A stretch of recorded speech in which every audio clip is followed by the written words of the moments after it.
यह देखकर वीरू की आंख खुल जाती है और वीरू हड़बड़ा कर उठता है।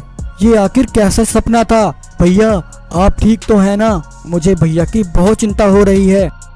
आखिर वीरू को ऐसा सपना क्यों आया और उसका भाई ऐसी कौन सी मुसीबत में था जिस वजह से वीरू आज इतना परेशान हो गया था? तब अगली सुबह वीरू अपने जंगल वापस लौट आता है और अपनी भाभी सीमा से कहता है, भाभी 3 दिन पहले भैया मेरे पास मुझसे मिलने आए थे और वो बहुत परेशान लग रहे थे। भैया मुझे कुछ बताना चाहते थे। मैं शाम जब उनसे घाटी में मिलने पहुंचा तो वो मुझे बिना बताए ही वहां से जा चुके थे। वीरू, मेरा मन बहुत घबरा रहा है। तुम्हारे भैया आजकल बहुत परेशान थे। वह मुझसे कह रहे थे कि उन्हें इन दिनों वह करना पड़ रहा है जो वह कभी नहीं करना चाहते थे। भाभी आपने मुझे इस बारे में पहले क्यों नहीं बताया? वीरू, तुम्हारे भैया ने मुझे साफ साफ कुछ नहीं बताया। वह हमें इस बारे में बताकर परेशान नहीं करना चाहते थे।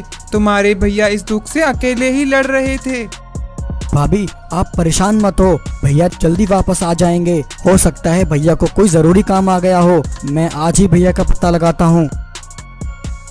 तब वीरू अपने भाई अशोक का पता लगाने के लिए सुंदरवन जंगल के जानवरों से मिलता है। वीरू, तुम्हारे भैया यहाँ आए तो थे और वो बड़े परेशान भी थे। सुनने में आया है कि अशोक ने कांचा के साथ मिलकर एक कारोबार चालू किया है। उसके बारे में मुझे नहीं पता। तुम्हारे भैया के बारे में मैं बस इतना ही जानता हूँ। भालू, ये कांचा कौन है? मुझे इस कांचा से मिलना है। वीरू, कांचा इस जंगल का बहुत बड़ा नाम है। इस जंगल में कांचा बाग के बिना एक पत्ता तक नहीं हिलता। तुम कांचा बाग से ऐसे ही नहीं मिल सकते। उस दिन जंगल में कांचा बाग की एक मीटिंग चल रही थी। सुंदरवन जंगल के जानवर मिलकर अपने राजा कांचा बाग को सम्मानित कर रहे थे। तब जानवरों की भीड़ में वीरू शेर भी वहां आकर खड़ा हो जाता है और कांचा को सुनता है। भाइयों, आप सभी का प्यार और सत्कार देकर मेरी आंखें भर आईं। मैं जानता हूँ हम सबको पैसे धन दौलत से ज्यादा प्यार और हमदर्दी की जरूरत है, लेकिन मैं बहुत शर्मिंदा हूँ। मैं वो प्यार और समय अपने जंगल वासियों को नहीं दे पाता हूँ, लेकिन भाइयों मैं इसके बदले तुम सबको कुछ देना चाहता हूँ। तब कांचा बाग जंगल के सभी गरीब जानवरों को कुछ पैसे और सोना देता है। यह देखकर सभी जानवर बहुत खुश हो जाते हैं। जानवरों की भीड़ में खड़ा वीरू उस दिन यह सब देख रहा था। जब कांचा अपनी मीटिंग खत्म करके अपने सिपाहियों के साथ घाटी से निकला, तब रास्ते में वीरू कांचा को रोकते हुए कहता है, सुनिए कांचा महाराज। हाँ बोलो, कौन हो तुम और तुमने मुझे यहाँ क्यों रोका? कांचा, मेरा नाम वीरू है। मुझे अपने भाई अशोक के बारे में तुमसे कुछ बात करनी है। अच्छा ठीक है, तुम मुझसे काली घाटी के पीछे आकर मिलो। तब वीरू काली घाटी के पीछे आकर कांचा से मिलता है। देखो वीरू, तुम्हारा भाई अशोक हमारे साथ काम जरूर करता था, लेकिन कुछ महीनों से हमारा उसके साथ कोई संपर्क नहीं है। तुम्हारा भाई अशोक इस समय कहाँ है मुझे उस बारे में कुछ भी नहीं पता, लेकिन तुम परेशान ना हो, मैं तुम्हारे भाई अशोक को ढूंढने में तुम्हारी मदद करूंगा। तब यह सुनकर वीरू वहां से चला जाता है। लेकिन उस रात कांचा अपने सिपाहियों के साथ एक गुप्त स्थान पर आता है। उस गुप्त स्थान के बारे में जंगल में किसी को नहीं पता था। वहां चारों तरफ कांचा के सिपाही खड़े थे। तब कांचा के सिपाही एक बड़े पत्थर को हटाते हैं। उस पत्थर के पीछे वीरू का भाई अशोक बुरी तरह जख्मी हालत में लटका हुआ था। तब कांचा बाग अशोक के पास आता है और उससे कहता है, अशोक, अगर तुम खुद को जिंदा रखना चाहते हो तो चुपचाप मुझे बता दो वह संदूक तुमने कहाँ छिपाया है, वरना तुम्हारे परिवार वालों को तुम्हारी लाश ही देखने को मिलेगी। कांचा बाग, तू मेरी जान ही क्यों ना ले ले, लेकिन मैं तुझे संदूक के बारे में कभी नहीं बताऊंगा। यह सुनकर कांचा के सिपाही अशोक को बुरी तरह करंट देने लगते हैं। बेचारा जख्मी अशोक करंट के कारण बुरी तरह से तड़पने लगता है। आखिर कांचा बाग ने वीरू के भाई अशोक को यहाँ क्यों कैद किया था और वह किस संदूक को अशोक से हासिल करने की बात कर रहा था। इधर वीरू अपने भाई अशोक के लिए बहुत परेशान था। वह अपने भाई का पता पाने के लिए जंगल में दर दर भटक रहा था, लेकिन उसे कहीं से भी अपने भाई का पता नहीं चल पा रहा था। वीरू बहुत हताश और निराश था, क्योंकि लाख कोशिशों के बाद भी उसे अपने भाई अशोक का कोई सुराग नहीं लगा था। तभी वीरू को पीछे से एक आवाज आती है, अगर पैसा दो तो मैं तुम्हारी कुछ मदद कर सकता हूँ। वीरू पीछे मुड़कर देखता है। वह आवाज एक चीते की थी। वीरू उसके पास आता है। मैं जानता हूँ तुम किसकी तलाश में हो। क्या तुम जानते हो मैं अपने भाई, हाँ अशोक, मैं जानता हूँ तुम्हारे भाई अशोक को। कहाँ है मेरा भाई? तुम मेरे भाई को कैसे जानते हो? प्लीज मुझे बताओ मेरा भाई कहाँ है? देखो भाई, यहाँ मुफ्त की मदद के लिए कोई नहीं बैठा। मैं तुम्हारे भाई के बारे में सब जानता हूँ। अगर तुम मुझे बदले में कुछ पैसा दो तो मैं तुम्हें अशोक का पता बता सकता हूँ। तब वीरू चीता को थोड़े से पैसे देता है। अरे नहीं, इतने से काम नहीं चलेगा। चीता, मैं तुम्हें और पैसे ला कर दूंगा, लेकिन तुम मुझे बताओ मेरा भाई आखिर कहाँ है? आओ वीरू, तुम मेरे पीछे पीछे आओ। तब चीता वीरू को लेकर एक पहाड़ी पर आता है। तुम्हारा भाई अशोक कहीं का नहीं रहा। जिन्होंने उसे कर्ज दिया था वही उसकी जान के दुश्मन बन गए थे और वह अपनी जान बचाने के लिए मेरे साथ आ गया और मेरे साथ आकर काम करने लगा। क्या? लेकिन मेरे भैया तो कांचा के लिए काम करते थे। हाँ, मैं जानता हूँ, क्योंकि मैं भी तुम्हारे भाई के साथ कांचा के लिए ही काम करता था। हम दोनों साथ ही कांचा के लिए काम करते थे। उस कांचा ने तुम्हारे भाई अशोक का सारा कर्ज चुकाकर उसे अपनी ओर कर लिया और वह तुम्हारे भाई की आड़ में अपना कारोबार फैलाने लगा। कैसा कारोबार? मौत का कारोबार, नशीली दवाइयाँ। कांचा नशीली दवाइयों का बहुत बड़ा व्यापारी है। यहाँ इस जंगल में उसका लाखों का माल दबा पड़ा है। क्या यह तुम क्या कह रहे हो? मैं बिल्कुल सही कह रहा हूँ। तुम्हारा भाई भी सच्चाई से घबराया करता था। एक बार तुम्हारा भाई अशोक कांचा से मिलने उसके अड्डे पर पहुंचा और उसे कहने लगा, कांचा, बस बहुत हुआ। मैं अब इस दलदल से तंग आ चुका हूँ और इससे बाहर निकलना चाहता हूँ। और वैसे भी मैंने तुम्हारा सारा कर्ज चुका दिया है। और कांचा, मेरी मानो तो तुम भी इस काम को अब बंद कर दो। अशोक, तुम मेरी मानो तो कुछ दिनों के लिए बाहर घुमाओ। और हाँ, रास्ते में जाते हुए मैंने तुम्हें जो पता दिया है उस पते पर उस संदूक को जरूर पहुँचा देना। और फिर तुम्हारा भाई अशोक कुछ दिनों के लिए गायब हो गया। हाँ, भैया मुझसे मिलने आए थे।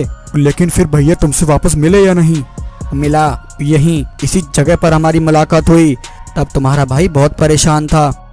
चीता भाई, मैं बहुत ज्यादा परेशान हूँ, लेकिन मैं इस परेशानी से जल्द निकल जाऊंगा। तुम देखना चीता, मेरा भाई वीरू मेरे लिए जरूर आएगा। मैं उसको सारी सच्चाई बताऊंगा कि भाई मैं बहुत परेशान हूँ, वह मेरी मदद करेगा। तुम्हारा भाई मुझसे यह सब कह रहा था कि तभी कांचा के कुछ सिपाही वहां आए और उन्होंने तुम्हारे भाई पर हमला करके वह उसे कैद करके कांचा के ठिकाने पर ले आए। बताओ अशोक, वह संदूक कहाँ है? नहीं कांचा, वह कागजात तुम्हारे गुनाहों का सबूत है। अब तुम्हारे चेहरे से शराफत का मुखौटा जल्द उतर जाएगा। तब यह सुनकर कांचा बाग को बहुत गुस्सा आया। तब कांचा के सिपाहियों ने मिलकर तुम्हारे भाई को बहुत मारा। अगर तो तुम्हारे भाई अशोक ने कांचा को संदूक के बारे में बता दिया है तब तो तुम्हारा भाई अब तक मारा जा चुका होगा, और अगर नहीं बताया है तो इस समय तुम्हारा भाई जिंदगी और मौत के बीच लड़ रहा होगा। तब यह सुनकर वीरू अगले ही दिन कांचा बाग के ठिकाने पर पहुंचा। कांचा बाग, मुझे तुमसे कुछ बात करनी है। मेरा भाई कहाँ है कांचा? क्या हुआ वीरू, तुम्हारा भाई अभी तक नहीं आया? कांचा, नाटक मत करो, चुपचाप मेरे भाई का पता बताओ। मेरा भाई कहाँ है, वरना तुम्हारे लिए अच्छा नहीं होगा।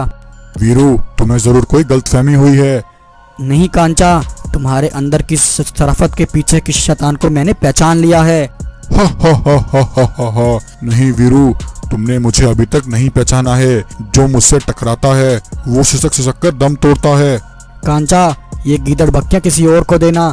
अगर मुझे मेरे भाई का पता नहीं मिला तो मैं तुझे नहीं छोड़ूंगा।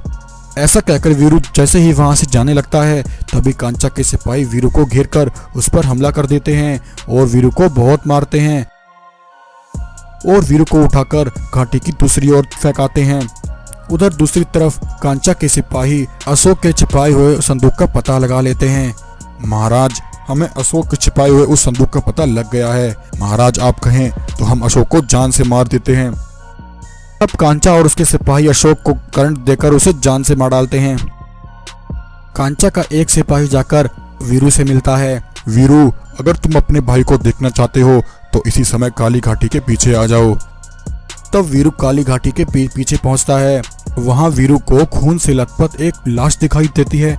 वह लाश उसके भाई अशोक की थी। अपने भाई अशोक की लाश को देखकर वीरू को बहुत दुख होता है और वीरू जोर जोर से रोने लगता है। मार डाला, मेरे भाई को मार डाला, उन जालिमों ने मेरे भाई को मार डाला। कांचा बाग, मैं तुझे नहीं छोड़ूंगा। तूने मेरे भाई को मुझसे छीना है, मैं तुझसे अपना बदला जरूर लूंगा और मैं तेरी दुनिया तबाह कर दूंगा।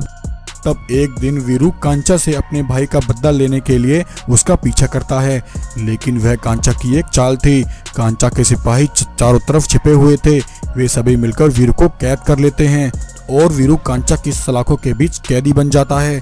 तो इस तरह वीरू कांचा की सलाखों में कैद होकर रह गया था और अब वीरू उन सलाखों से आजाद होकर अपने भाई की मौत का बदला लेने के लिए आग में जल रहा था।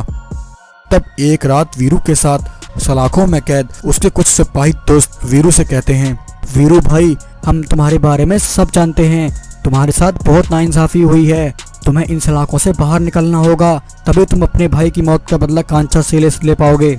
हाँ वीरू भाई, सुना है जंगल में पुरानी घाटी का बारिश के कारण रास्ता बंद हो गया है। कांचा के सिपाही कुछ कैदियों को लेकर कल सुबह उस रास्ते को साफ करने के लिए जाएंगे। तब हम तीनों भी उसके साथ चलेंगे। सिर्फ वही एक मौका है जब हम कांचा की कैद से फरार हो सकते हैं। तब अगली सुबह कांचा के सिपाही वीरू और कुछ कैदियों को उनके हाथ पैरों में बेड़ियां डालकर उन्हें अपने साथ ले जाते हैं। तब मौका मिलते ही वीरू और उसके सिपाही दोस्त उन बेड़ियों से आजाद हो जाते हैं और वहां से फरार हो जाते हैं।